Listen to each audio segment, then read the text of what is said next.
Good afternoon, ladies and gentlemen. Thank you for joining us here.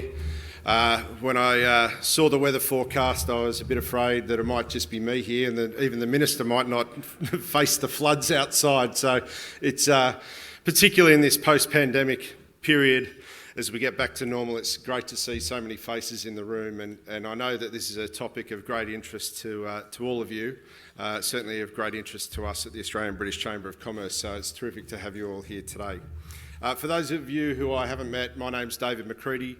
I'm the CEO of the Australian British Chamber of Commerce. It's my great pleasure to welcome you today to our lunch with the Hon Dan Tehan, the Minister for Trade, Tourism and Investment for Australia, and signatory, I'm pleased to say, of the Australia-UK Free Trade Agreement. I see my great friend and colleague Jason Collins sitting to my right waiting for the EU one. It's okay, mate, we'll get there eventually. But it's terrific to have started from behind and finished in front on that front.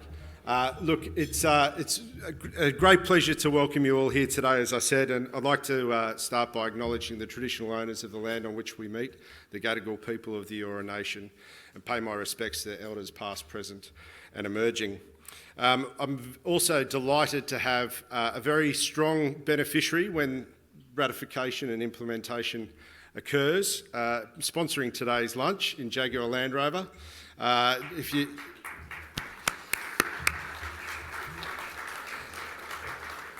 Scott will be providing some words of thanks and closing at the end of the lunch today, but there's a table here from Jaguar Land Rover as well, a great sponsor of the Chamber and a great sponsor of today's event as well, and so very much thank you for that.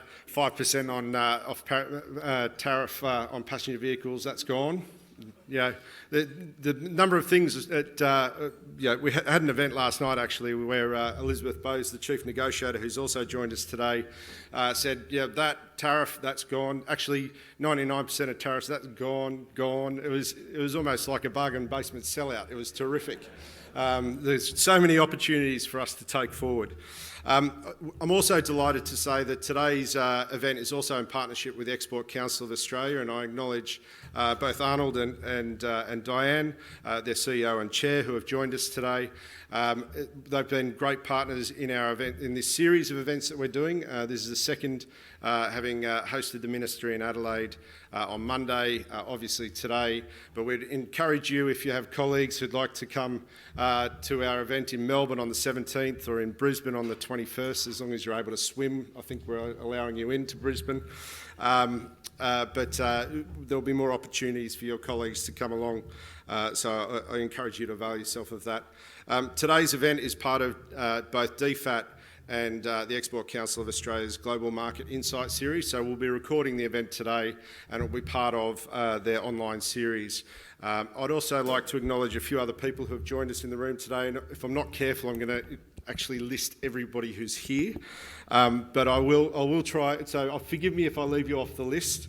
But great friends, obviously, with Louise Cantillon, the British Consul General here in Sydney, and also the Deputy Trade Commissioner for the Asia Pacific, in particular looking after Australia and New Zealand.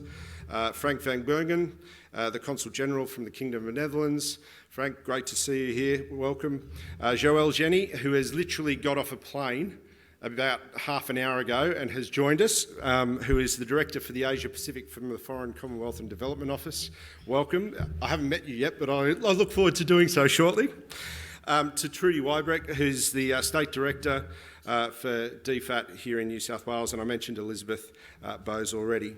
I'd also like to particularly acknowledge a special guest from London who flew in this morning as well, Jennifer McKinlay, the Senior Trade Commissioner from Austrade, who is taken on the European role recently, and but has been a great friend of ours, particularly in the last couple of years whilst she's been posted in London. Amongst the audience today, we also have plenty of our special friends and principal sponsors, including HSBC, Etihad, Diageo, the New South Wales Government, Robert Walters, Jaguar Land Rover. I'm sure there are others that I might be missing, so apologies. But thank you all for your continuing support of the Chamber, and to all of you in attendance today. In terms of the running order, your lunch will be served or is being served currently. so we encourage you to enjoy the company at the table over lunch. After lunch, Louise Cantillon will give us a view from the UK. An important part of a bilateral agreement is the other side, and it's a great deal for the UK, as I've already mentioned, Jaguar Land Rover amongst many of our British members who will have great opportunities going forward, but also great opportunities for Australia as well. So Louise will give a UK perspective and then formally introduce the Minister. The Minister will then make some remarks, and then we'll have the opportunity to have a chat in these chairs, which I hope are comfortable, Dan. We'll see how they are when we sit down. As I said, Scott will then make some closing remarks. So on that note, ladies and gentlemen, enjoy lunch. It's so wonderful to see so many smiling faces out there. To see you in 3D again is wonderful.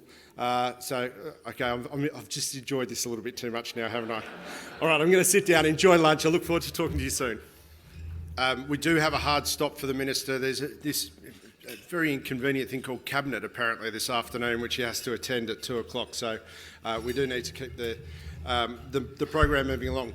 It's my great pleasure to introduce Louise Cantillon, as I mentioned earlier, the British Consul General here in Sydney and the Deputy Director for the Asia Pacific for the Department of International Trade, to make some remarks and then formally welcome the Minister. Louise. Good afternoon, everybody. Thank you, David, and can I also thank DFAT and the Export Council for Australia for putting on this amazing event. And I couldn't go without mentioning Jaguar Land Rover because it's been mentioned quite a number of times. So, I've just been here just under a year, and in that year, I've managed to achieve a huge amount: the FTA, AUKUS, accession to CPTPP, ASEAN, and being the first ASEAN member for 20 years. And what is this all about? I think that the last few weeks have shown us that economic security for like-minded allies is really, really important, and that we, the UK, are committed to this region. We want to be here for the long term. We want to have closer and deeper ties, and we want to work with countries that uphold our values and respect the same rules-based system. So it's a really exciting time for the UK-Australia bilateral relationship. To say that this is the first FTA, I know it's been said many times, but I just want to repeat it. This is the first FTA that we have negotiated since leaving the European Union, the first bespoke one. So it's the first FTA that we've negotiated in over 40 years. And the fact that we chose to do that with Australia speaks volumes to our bilateral partnership. I think this FTA is ambitious, it's progressive, and even the way it was actually negotiated, Elizabeth told us yesterday, was actually very ambitious and progressive because none of the teams met and they had to do it all digitally and across Teams and Zoom. And if you throw in the pandemic and also that horrible time difference that we all have to deal with, that's no mean feat. So thank you to Elizabeth and Vivian, her counterpart in the UK. There we go. So the FTA will bring some of the benefits that businesses have been asking for. And I think that some of the highlights will be around mobility, that pathway for professional skills recognition, access to public procurement in both our countries, a reduction in 99% of export tariffs. And in the UK in particular, we will increase the investment screening threshold by 400%, so that's up to 1.2 billion. We've done a bit of modelling. It's hard to say because this will be the first new bespoke FTA, and we project that trade will increase by 50%. Elizabeth noted yesterday that after the US-Australia FTA was concluded, trade doubled by 50%. So let's see where this takes us. I think that basically I won't say too much because I know that Minister Tehan and David will talk about the more in more detail, but I think the most interesting parts for this are around the innovation chapter. It is the first free trade agreement in the world to have an innovation chapter. There's an innovative chapter on trade and gender, on climate and digital trade.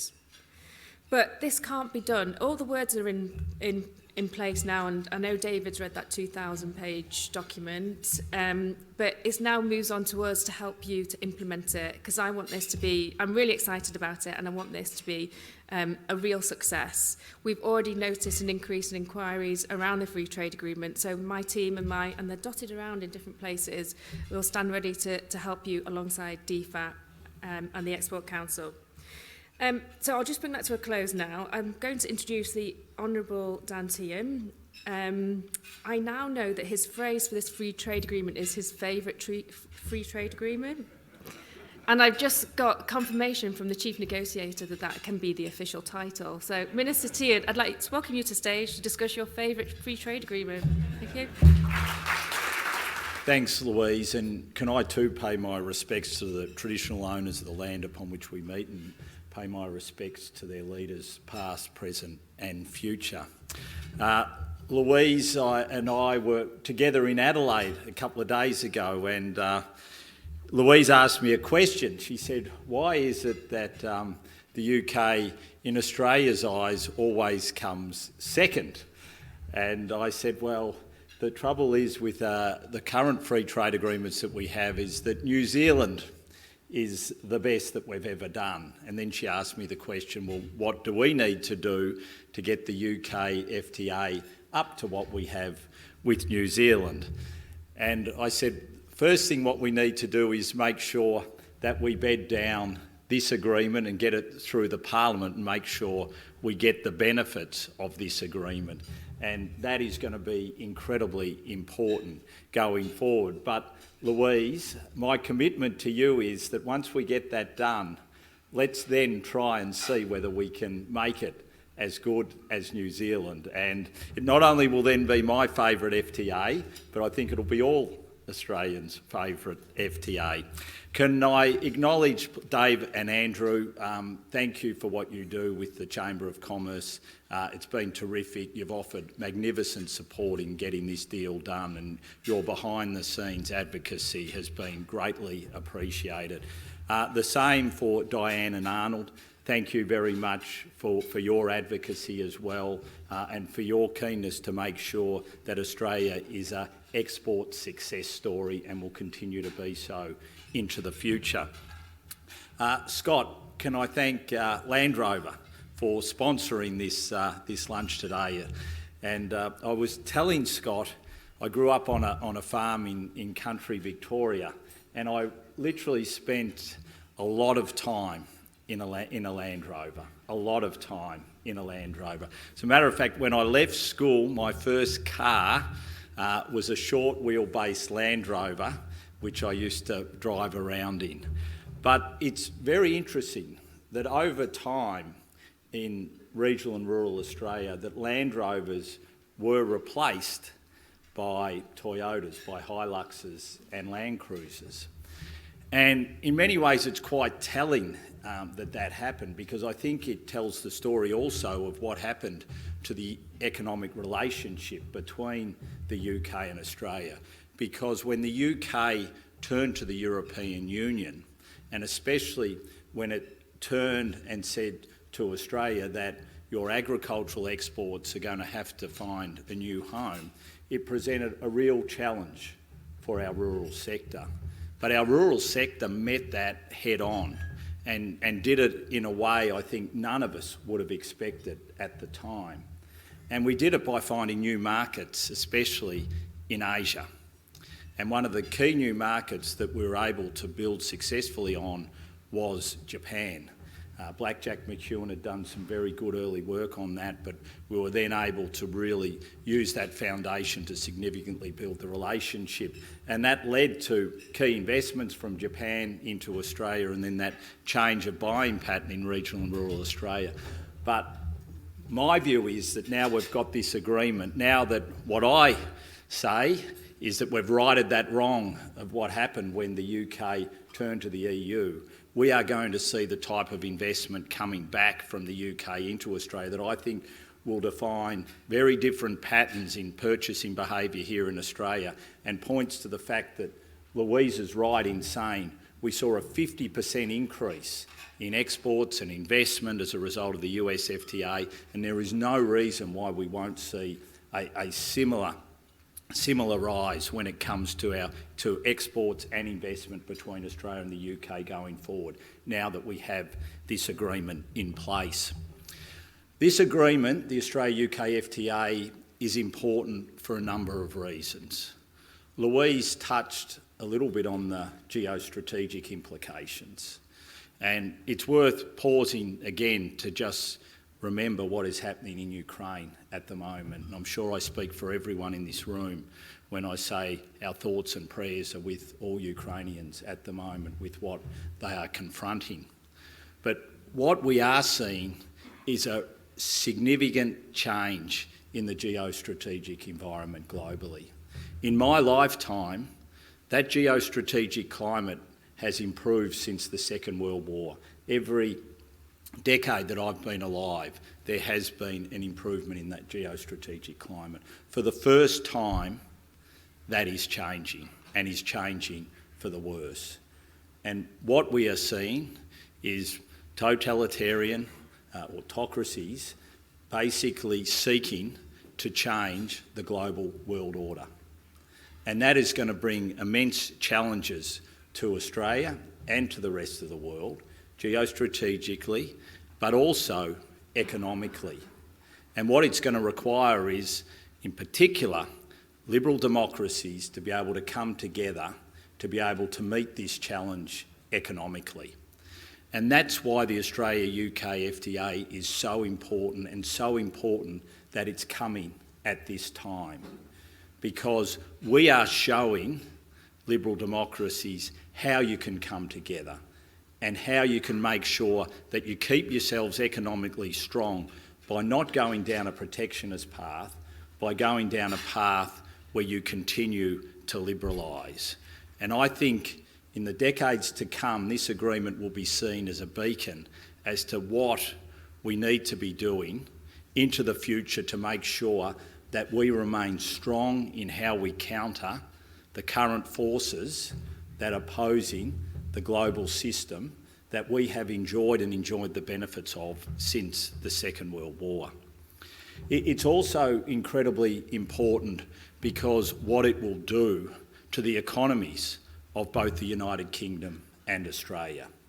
And remember, it will be the strength of our economies which enables us to have the resilience to put in place, whether it be the cybersecurity systems, whether it be the missile systems, whether it be joint initiatives like AUKUS. They will all be founded and they will all get the material and the requirements and the financing they need by the economic foundations that we have in our nations. And this free trade agreement will help and support that.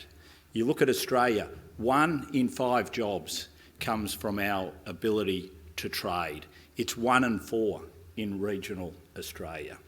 Trade is absolutely essential to our economic well-being as a nation, and it's exactly the same for the United Kingdom. And we can never, ever forget that. There have been protectionist forces at play, especially recently in liberal democracies, whether it be in the United States, whether it be in the European Union. We have to continue to argue that liberalising is the best way that we can strengthen our economies. This agreement is also important for what it will deliver for key sectors of our economy, and it delivers right across the board. Dave was talking about Elizabeth's presentation yesterday, and can I also acknowledge the work that Elizabeth did as the Chief Negotiator, and Vivian as the Chief Negotiator on the UK side, and both their teams. It was a remarkable piece of work to be able to negotiate this on the timelines that we gave our negotiators during a pandemic. And it did show how you can innovate when doing negotiations. So what we were able to do was get key people who are in our posts in Europe to be part of our negotiating team. So it meant that we could negotiate through the night from Australia, and then part of our negotiating team could take over during daylight hours in the UK because they were placed in European post. So it was a remarkable team effort to get this done in the timeframes that we did. And this agreement will enable innovation to flourish. And Jane, I know that you will be thrilled with the innovation chapter and all that it stands for in where our nations need to go into the future. But it also delivers, importantly for Australia, for our agricultural sector, for our beef producers, for our sheep meat producers, for our sugar producers, for our dairy producers, for our horticultural producers. And I'll give you one example how that not only benefits Australia, but it benefits the UK as well. There's a company that I went and visited in the UK, in London. It's on the Thames, called Lyle and Tate. And they're a magnificent producer of confectionery and syrups. And what this agreement will for the first time enable is something that used to happen quite regularly in the 50s and 60s. There will be a shipload of 80,000 tonnes of sugar that will go out of Queensland. It will sail right across the globe, up the Thames, and will be offloaded from the Thames into the Tate and Lyle factory in London, where they will produce golden syrup from it, and that golden syrup will go right across the United Kingdom and into other destinations. It will produce and enhance jobs in London at Tate and Lyle, and it will also help and support our sugar growers in Queensland and New South Wales. And that's a real example of how this agreement will benefit both nations. But it also benefit investment in that it frees up investment flows between the two countries. In financial services, it enables greater exchange when it comes to financial services. There is a myriad of ways that this agreement will benefit both our economies and the people in both economies. And I think most importantly, and I'll end on this note, it will benefit the people-to-people links. And we can never, ever, ever underestimate the people-to-people links between Australia and the United Kingdom.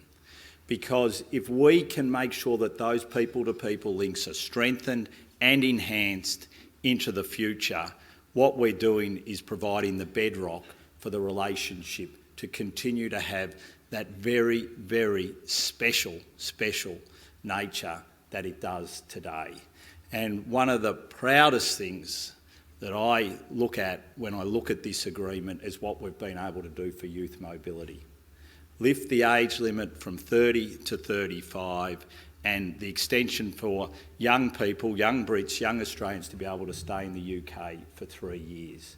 Because if we can make sure that we capture young Australians and young Brits having that special feel about the relationship, we're not only securing it now through this free trade agreement, but we're securing it for the future.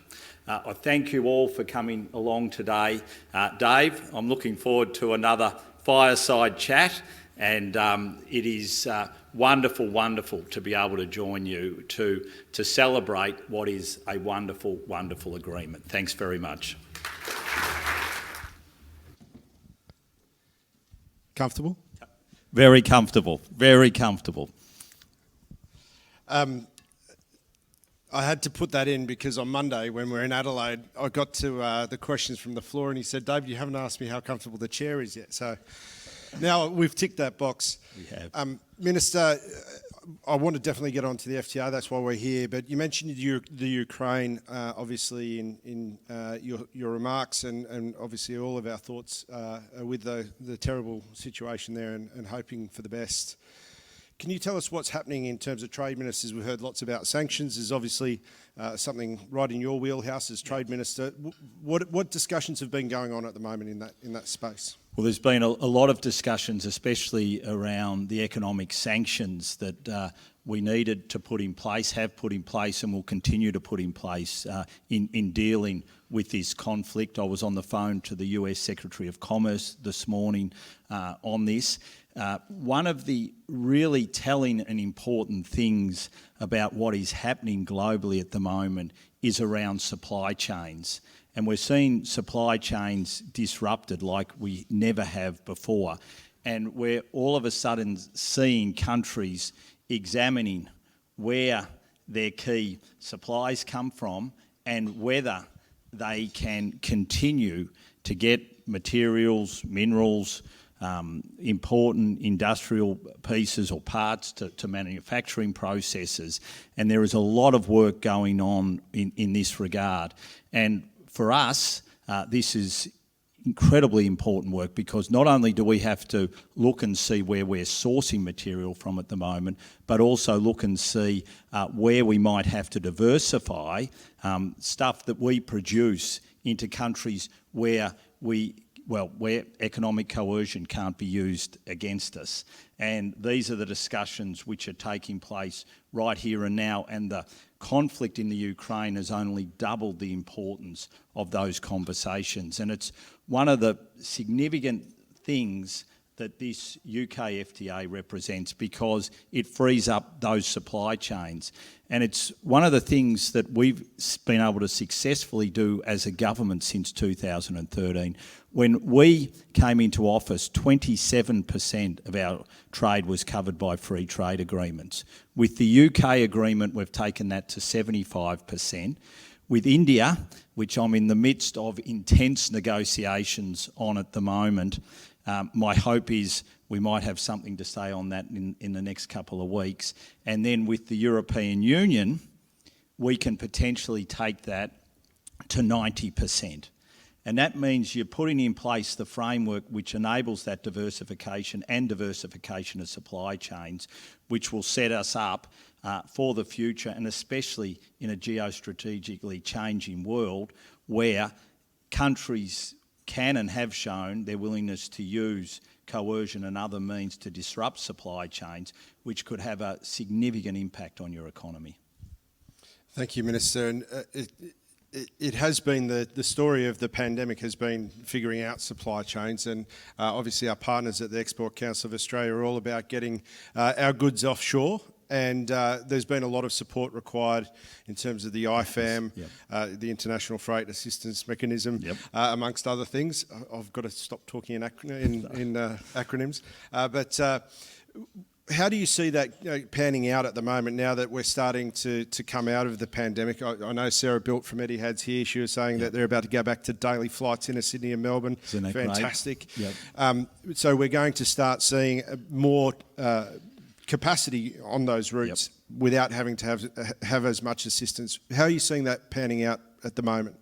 Yeah, look, all the forecasts are very good at the moment. So we've provided throughout this pandemic, the last 2 years, $1.06 billion to enable our freight to go out in the belly of planes through the last 2 years, to enable our key exports, key agricultural exports in particular, to go out and enable us to bring PPV and other important medical equipment back in through those planes.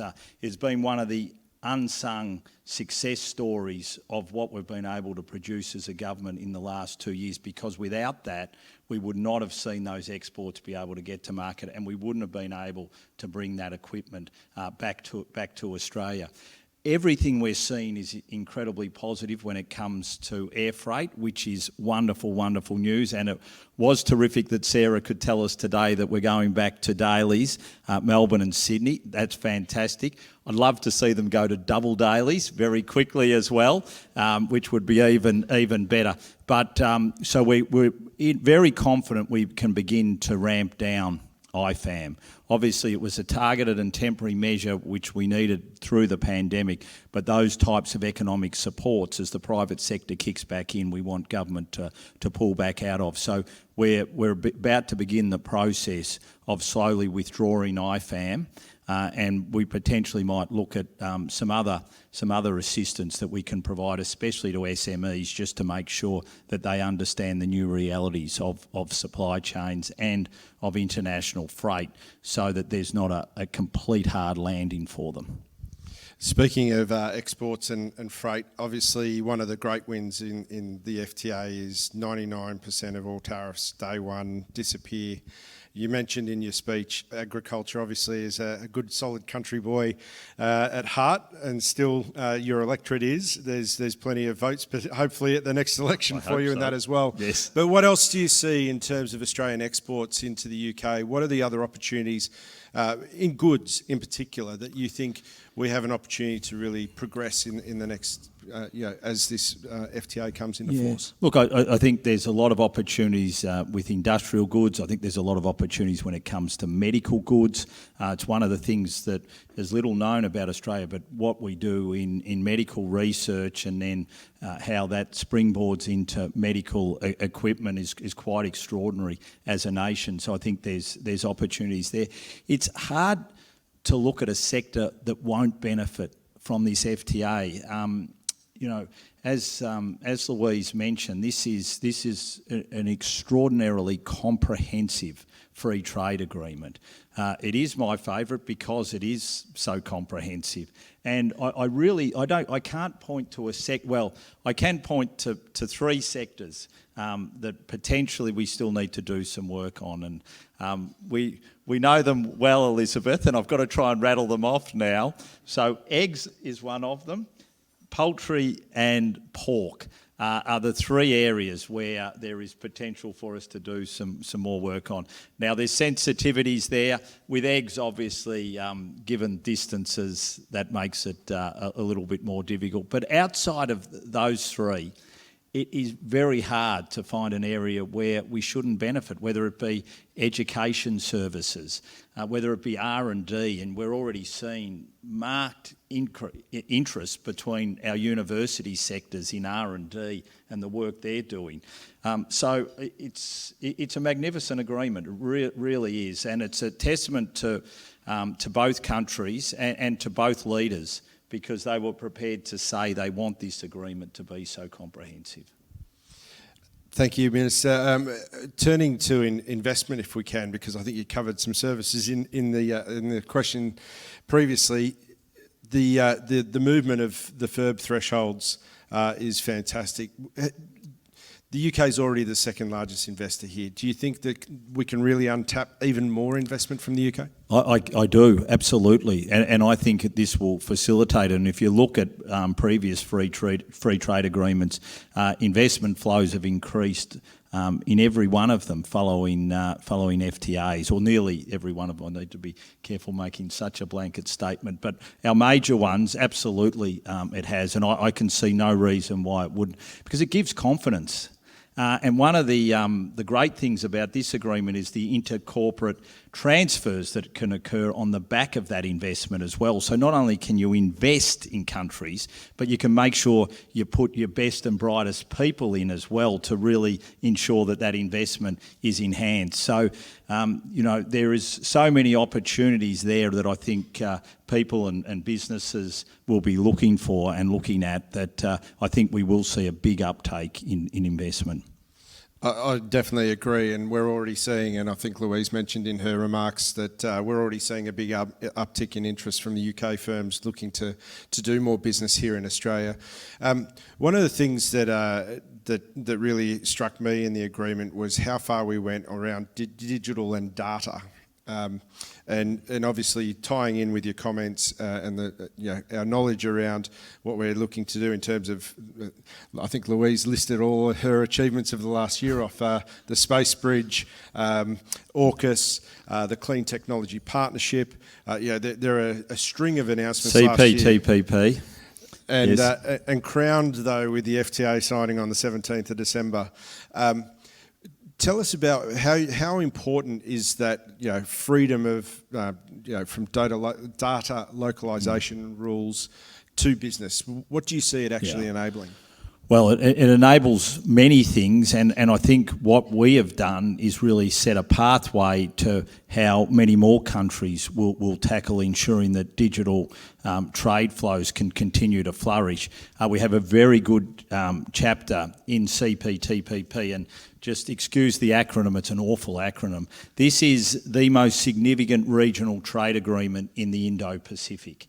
And one of the big successes that the UK got out of their free trade agreement with us was that we said that we would help facilitate UK entry into this gold standard regional trade agreement where digital trade is a very important and significant chapter.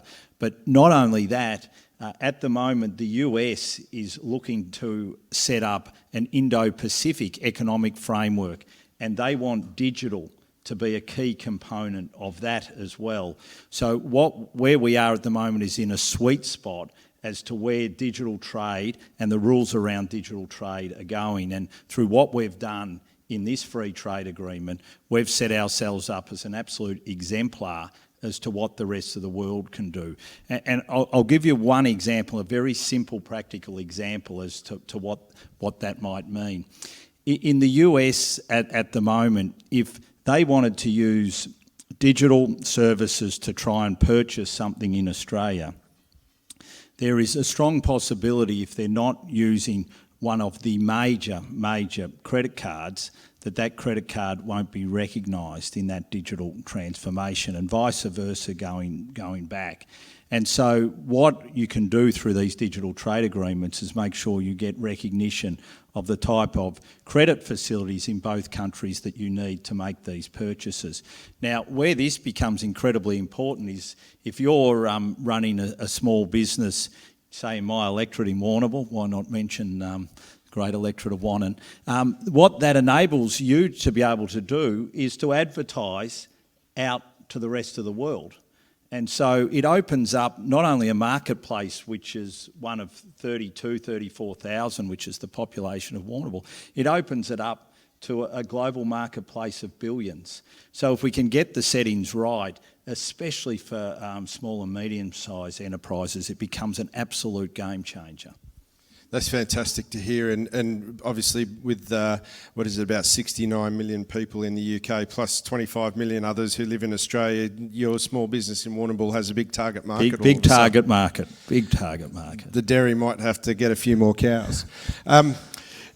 Ladies and gentlemen, I'm very keen to make sure that you have an opportunity to ask some questions. So there's a microphone that will be circulating, and just put your hand up, and Shez or Olivia will come and bring those to you. But I've got a couple more questions before I let you go. I've asked about the chair, so that one's out the way. No, that's out the window. I'd love to talk to you about mobility. You touched on it there, and you mentioned in your speech the opportunity for now up to 35. So we still don't cut the mustard for that. No, we don't, unfortunately. But obviously that professional exchange, and knowing our members here many of whom are represented here in the room, in terms of those senior management roles that particularly for global businesses want to be able to bring people through the market as part of their global leadership journey, but also for really practical skills and really practical outcomes for the Australian economy, things like engineers, and whether they're engineers building our infrastructure, whether they're working in the technology space. We are just desperate for these skills, and it's a wonderful job that the government has done to keep so many Australians employed and such a low unemployment rate, but we need more skills. Tell me about the benefits that we're going to get out of this. You're absolutely right, Dave. I think the national accounts came out today, 3.5% growth, which is very, very strong growth, especially on the back of an unemployment rate of 4.2% heading to 3%. Youth unemployment below 10% for the first time since 1971. It is an incredibly strong economy that we're looking at the moment, and the biggest issue confronting employers is how do they get access to skills. And so what this agreement does is enable businesses to get access to those skills, especially in those key professional services. And I think what you'll see, and the benefit of the agreement, is it will enable people from the UK to come here, work for 2 or 3 years, enhance their skills, and then go back to Britain and vice versa. Australians will be able to go to the UK, enhance their skills in the United Kingdom, and then come back to Australia. So once again, mutually beneficial to both nations, and this can occur across all those key services areas. So whether it's engineering, and one of the things that we've been discussing is where are we going to get the talent for the huge infrastructure pipeline that we have in place here in Australia, and making sure that we can get access to those high quality skills to enable us to keep that pipeline of infrastructure growing is absolutely crucial, and this agreement will allow us to do it. When it comes to things like environmental services, key growth section of the economy as we look to decarbonise, it will enable us to get those skills, and likewise it enables the United Kingdom to do the same. So this is a significant agreement in that area, and once again it goes back to that point that I made earlier. It really enhances that special relationship, because every time you get to know a little bit about each other's country, the more it just strengthens that special relationship that we enjoy. Absolutely, can't agree more, and I'm looking forward to my next warm pint of English ale. The last question I want to ask is: we've got the signature, we need the ratification process to go through, and we need an implementation date. And I know there's at least a dozen people in the room who have been, quietly needling me for the last 6 weeks or so since you put the signature on the paper. When's the implementation date? So just quickly run us through the process. Obviously, we've also thrown a little federal election in the middle of of the works as well. And the UK, obviously, this is the first time they're ratifying something, as Louise said, it's the first time in 40 years. Something completely new. How quickly do you think we can get through that process? What does it look like from your perspective? Well, on the UK side, Louise is absolutely right, and they've set up parliamentary processes that they need to go through, and obviously we'll continue to work with the UK government, and I know our High Commissioner George Brandis is working with officials there to make sure that we're providing as much help and support on the UK end. On our end, the way the process works, I tabled the agreement on the first sitting day of the Parliament this year. Now, technically, we have to wait 20 sitting days then before we can begin the legislative process. That's by bipartisan agreement. One of the things that I've been keen to try and see is whether we could, on a bipartisan basis, change that so we could do all the reporting work that the Joint Standing Committee on Treaties needs to do. And then once that's done, we could then look to table the agreement and pass it through, legislate the agreement and pass it through the Parliament. We're still having discussions with the opposition on that. I hope we might be able to get a result, but it's not certain at this stage, which is unfortunate. Why it's important, I gave that example of sugar in my speech. Now, the first tariff reduction for Australian sugar into the UK, and Elizabeth, you might correct me if I'm wrong, is due to come into force at the end of September, beginning of October. So if we don't get the agreement passed by our Parliament here in Australia and by the UK Parliament, they miss out on that first tariff reduction and entry into force of that free quota. And then they'll have to wait for the next time that it kicks in, which would be 1 January. And there is a raft of other products that then follow on that would miss out on an instant tariff reduction if we can't get it through by the middle of the year. So there is really good reasons why we should be able to come together, both sides, and be able to get this through as quickly as possible, because it will benefit Australia and it will benefit the UK as soon as we can get this into force. Thank you very much, Minister. I might note that DFAT are currently doing some consultation work, and if you get our newsletter, you would have seen it there, but you'll also get in the post event email from this event at the British Chamber's summary put together by Harrow Advisory, and I acknowledge Steve, who's here from Harrow Advisory, and David, who have helped us put together some of that work. So we'll give you a summary, and then we'll also ask you to make a submission directly to DFAT. There'll be similar processes at the UK end in time as well, but just to put that in your diary. I think we have a question, Minister, over here to our left. Thanks very much, Minister, and Shay Courtney from Adelaide Wines. We've met on many occasions, and we are very grateful for your support. Can I take the opportunity to thank you for your support in the Australia-UK Free Trade Agreement, and particularly to Elizabeth and her team. It has been terrific. I think it's been a hard, long slog at various points, but it is very much appreciated from the whole wine sector. Yeah. That is hugely appreciated. And I think it'll be important to continue that dialogue through the bilateral wine agreement and indeed with the UK's domestic wine regulations. On India, can we see a similarly ambitious agreement, and do you think that it'll offer the wine industry something that can be at least as good, if not better, than the UK trade agreement? So thank you very much again. Thanks, Shay, and it's an excellent question. Just to give you a little bit of a sense of the difference in the negotiations with India, obviously when it came to the Australia-UK Free Trade Agreement, there were some sensitivities, especially on the agriculture side. One of the great things we were able to work through was to make sure that Australian wine got a very good deal, and we were able to make sure that UK whiskey got a very good deal. So whenever you're having a whiskey here in Australia, you can thank the Australia-UK FTA because it'll be coming in cheaper. And if you're having a wine in the UK from Australia, similarly. When it comes to India, what we're dealing with there is an economy which is still very much in transition. Obviously, 1.2 billion people. There's 1 million Indians turning 18 every month. So the size and scale of it is just extraordinary.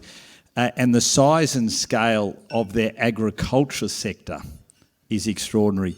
What Prime Minister Modi has to deal with is an agriculture sector which totals roughly between 140 and 160 million farmers.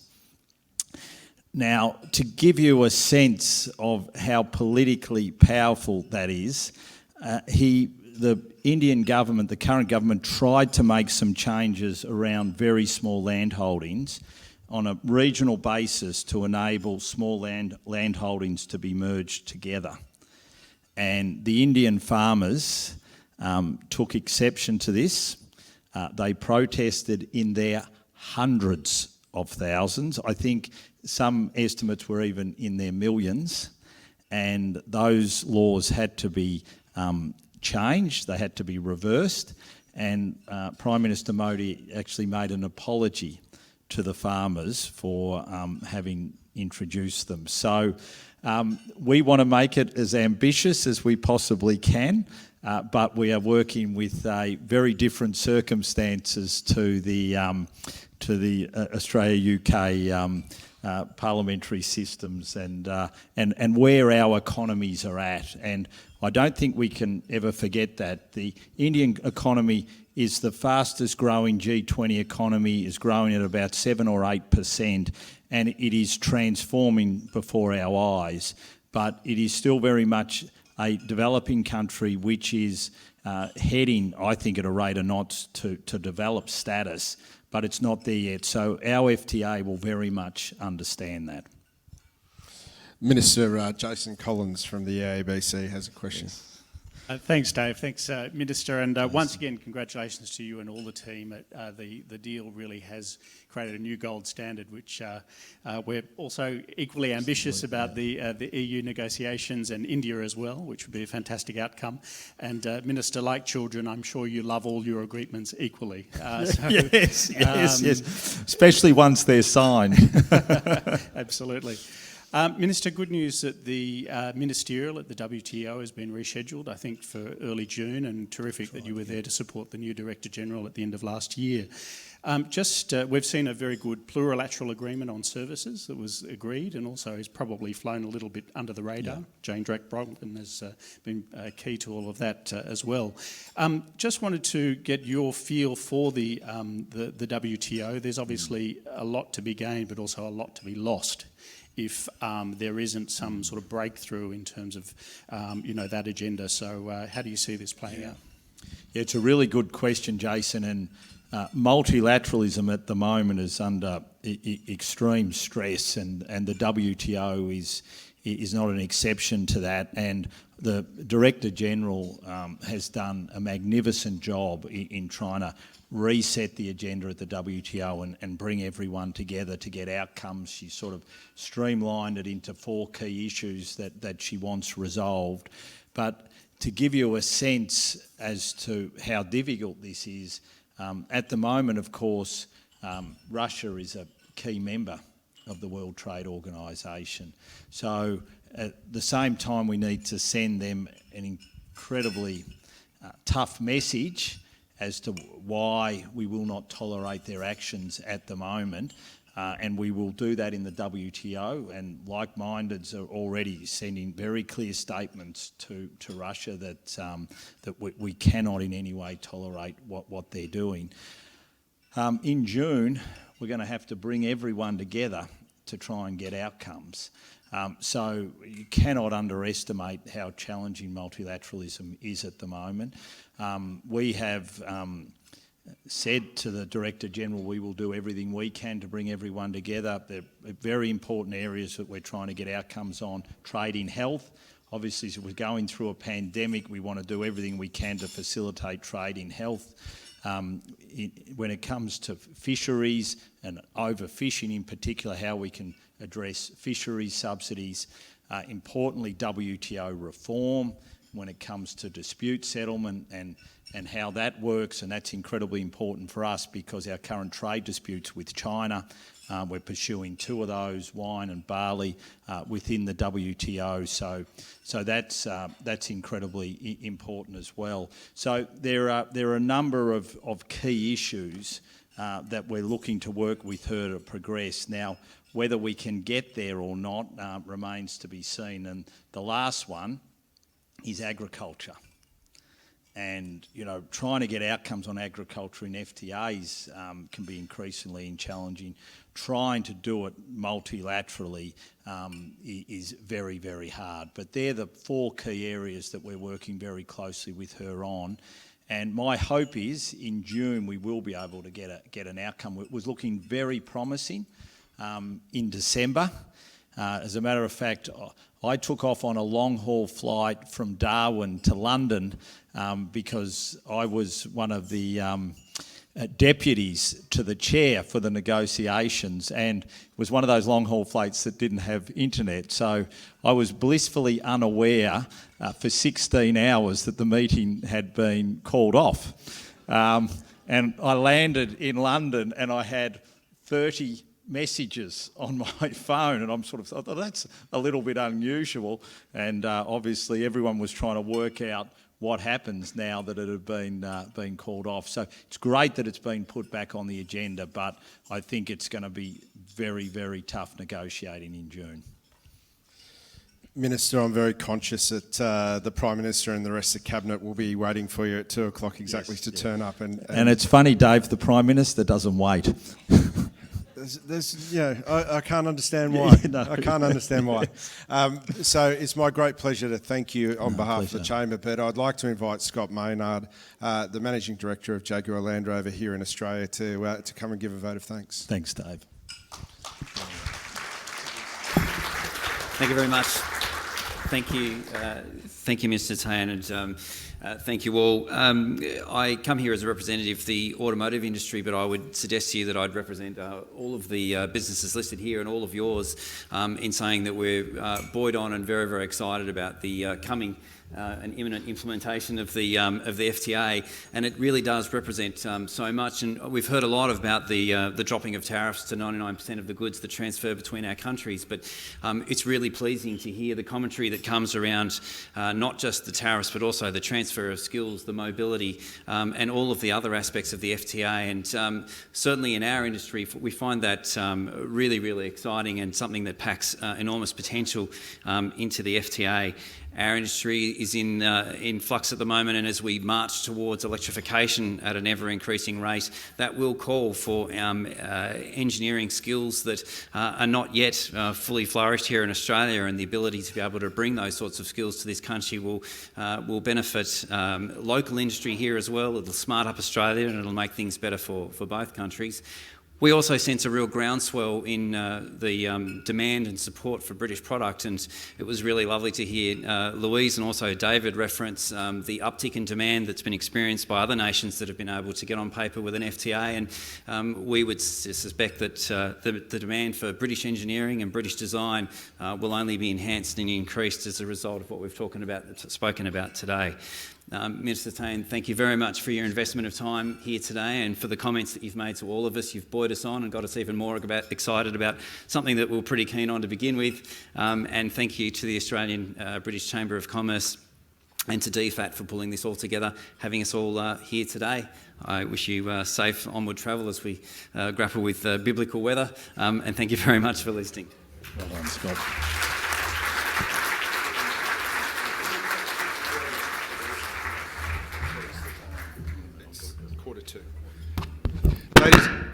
Ladies and gentlemen. I have one last task to do, and it's normally my pleasure to give out the bottle for the business card draw, but I notice that Angus is conveniently sitting right at the front, and it is a wonderful, beautiful bottle of his wonderful Tanqueray number 10 gin, which is for the business card draw today. So I might ask Angus if you don't mind handing it out. Would you mind just quickly drawing the card and passing it over?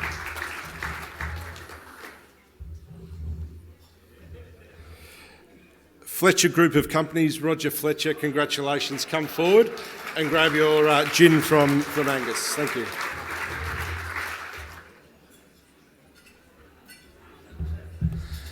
Ladies and gentlemen, that concludes the formalities of today. Please stay and network and catch up with people in the face-to-face manner that we are accustomed to. I know the Minister has to duck off. Could I thank everybody again for attending today, and thank you to the ECA and to DFAT for their partnership as well as Jaguar Land Rover. Thank you very much. Enjoy your afternoon.